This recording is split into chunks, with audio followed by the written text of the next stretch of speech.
ప్రతి ఒక్కరికి ఉంటుంది అన్న.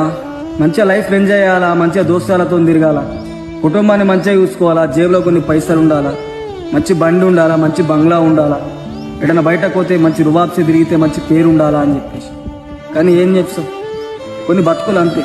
అందుకే కావచ్చు అయ్యవలెట్స పెట్టేసి ఆనందాలు పక్కన పెట్టేసి ఏళ్ళకేళ్ళు దేశాలలో కొంతమంది ఉంటారు. వాళ్ళని ఫోన్ చేసి అడిగినా కూడా ఎట్లున్నావు అని అంటే వాళ్ళ కష్టాలలో ఉన్నా కూడా మంచిగా ఉన్నాము అని చెప్తారు.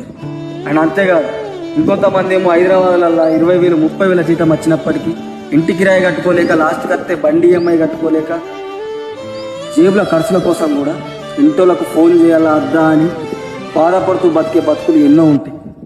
కొన్ని మిడిల్ క్లాస్ జీవితాలు అంతే అన్న, రాసి పెట్టుకుంటారా దేనికై.